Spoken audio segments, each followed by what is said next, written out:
Hey guys, Caller here, bringing you another Pimpest play video. And for all of you who are listening from the US, I hope you guys had a good Memorial Day weekend. And this is between Anytime and Yellow, played back in 2005 in the OSL round of 16. And at that time, Anytime, a Protoss player whom we see on the left here, was basically a rookie. He was on, I believe, CJ at that time. Now he is on Lake Half. And Yellow, of course, by then was already a veteran of many battles. And this game turns out to be quite interesting. I previewed this game a little bit, and it is quite a very different Zerg versus Protoss game from what we usually see. Being played on our point here, and I have to thank one of my viewers for suggesting this. His name is DJYNGIN. Thanks a lot, DJ, for sending me the link to this video and for suggesting this Pimpest play video. We have Anytime here spawning in green at the 1 o'clock position here, and Yellow spawning in red at the 7 o'clock position. This map being our point was a pretty interesting map, land map with a lot of ridges in between the expansions in the center. 4-player map with spawns in the corners. And with these far spawning locations, we'll see if either player decides to go for some kind of perhaps some kind of fast expand or perhaps some kind of proxy rush. We'll have to see. And looks like Anytime is just going to set up his pylon inside of his base. So this is indicative of going for a one base strategy to start off with. He's going to be going for a very early scout here. Usually you would see the pylon at the natural expansion, of course, if a player is going to go for a Bisu build or anything like this.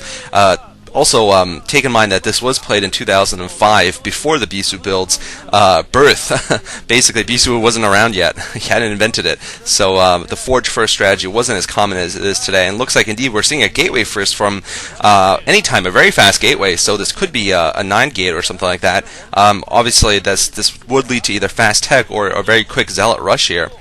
Looks like Yellow. Yellow, of course, isn't exactly a heavy macro player either.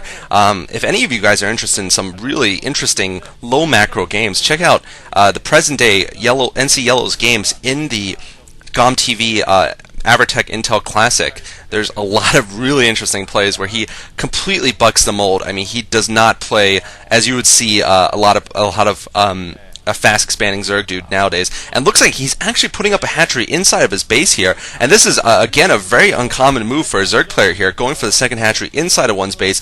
Of course, this means Yellow is also thinking about going for perhaps a one base strategy of his own, and looks like he's going to be going for a scout with his drone here. And this also is just an interesting build here from Yellow. I'm not sure if it's a very strong build, though. Honestly, perhaps he's afraid of this kind of rush that Anytime might be putting on him. I do not know about Anytime's history at that point. Perhaps he was a little bit well known for going for quick Zealot rushes, and this is why Yellow decided not to go for an expansion. It looks like Yellow's actually definitely going for fast tech here. He's put down his gas, and now he's got a second pylon down, not going for 2 gateways here. Perhaps he's going to bring 1 or 2 Zealots, though, into Yellow's base and put some pressure on him. Perhaps try to snipe a drone or 2. Looks like spawning pool now going up for Yellow. And a very fast cybernetics core for Anytime here. So this is a really interesting one base build here. I don't know if you'll be able to hold, though, against a concerted rush here from Yellow, because he only has that 1 gateway and no forge up, of course. And fortunately for him, though, Yellow only now is getting a scout into his base, but there is 1 Zealot, actually. I was saying that no Zealots were produced, but this Zealot is probably going to get intercepted by a lot of Zerglings here. And Yellow probably going for a relatively fast rush here, and looks like the Zealot is going to get among the drones, though, and might be able to take out a drone. It looks like it does take down 1 drone here.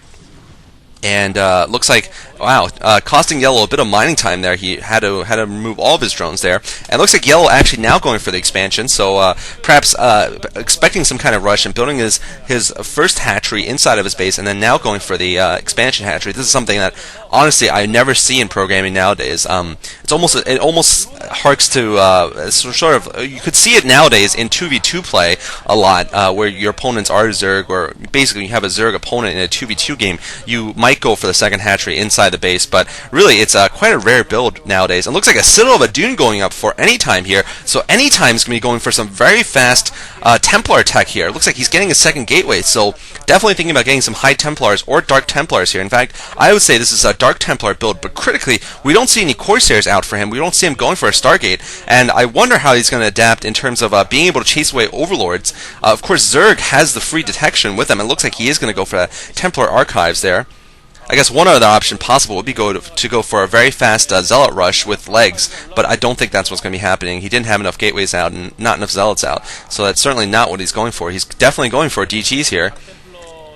And it looks like a Hydralistan going up for Yellow here, so perhaps Yellow anticipating some kind of fast Corsair tech build, and obviously a one-base Corsair DT build is possible, although it would come out a little faster than in the standard Bisu build, but really it wouldn't have it wouldn't be that.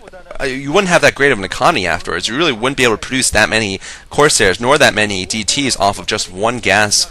And so Yellow basically perhaps is a little curious about what's going on inside of Anytime's base here.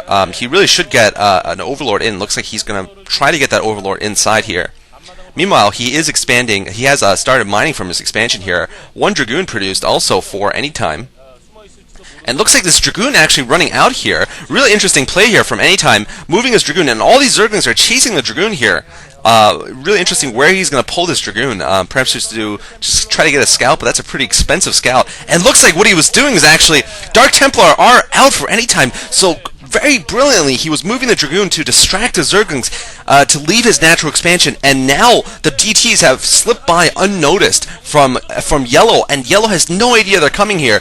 He basically didn't get a chance to see the blurs and to react, and now we'll have to see how well Yellow can defend against this. He does have two Overlords, though, at his natural expansion, and really, without any anti-air, I wonder how Anytime's going to get in here with his, but it looks like he is going to use his DTs here. Yellow now seeing the DTs. He's got 4 Overlords there, though, and now these DTs are getting surrounded by Speedlings here. But looks like he's bringing all of his forces up, including some Zealots here, and these DTs are actually doing a lot of damage to the Zerglings. They're killing Zerglings in one hit, of course, and looks like they're going to take down all the Zerglings here. Looks like both of the DTs, all the DTs were killed, but only 2 Hydralisks left for Yellow here, and looks like 2 Zealots still alive. So Yellow is actually in a bit of trouble here. He's lost all of his Zerglings here, and 2 more DTs now coming into Yellow's base. And this is the Pimpest play, by the way. The DT rush from Anytime against a Zerg player. Of course, DTs against Zerg aren't that rare, but DTs without Corsairs, just pure DT rush against Zerg is something you almost never see. Looks like Yellow's forced to put down a Sunken Colony. What looks like the creep gets destroyed there, and looks like Yellow's in huge trouble here. All the Zerglings are getting chopped up by these DTs, and even though he has detection, Yellow cannot get into his own natural expansion because of these DTs. It looks like these DTs might pick down his natural expansion here. And it looks like they're going to go into the drone line.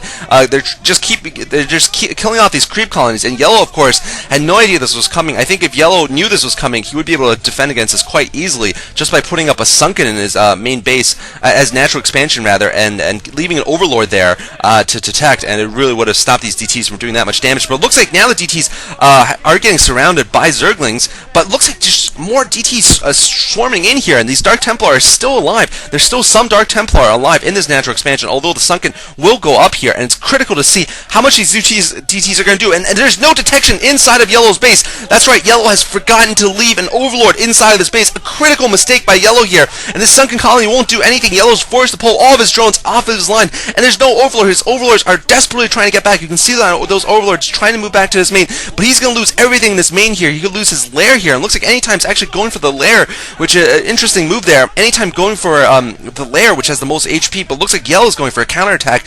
Anytime has prepared for this by building some cannons at his front door, though, and looks like Yellow's counterattack is not going to succeed. And Anytime really has won this game already. He's managed to take down the lair of Yellow, and Yellow is going to lose his spawning pool now and the game with it. So Anytime going for a remarkable Dark Templar rush against NC Yellow, and Yellow making several critical mistakes. Or one mistake was perhaps just not scouting, and secondly, not leaving an Overlord inside of his main base right now. Really, it was very close before that. Anytime had a lead, but the fact that he didn't have any Overlords inside his base cemented the game and just cost Yellow this game. So in this round of 16 game, we're gonna see Yellow lose here, and there's basically no way he can possibly come back here. 4 DTs are just killing all of his tech buildings. His entire main is dead. Basically, it's the only way you can describe it. It's completely demolished. And Yellow not GGing though.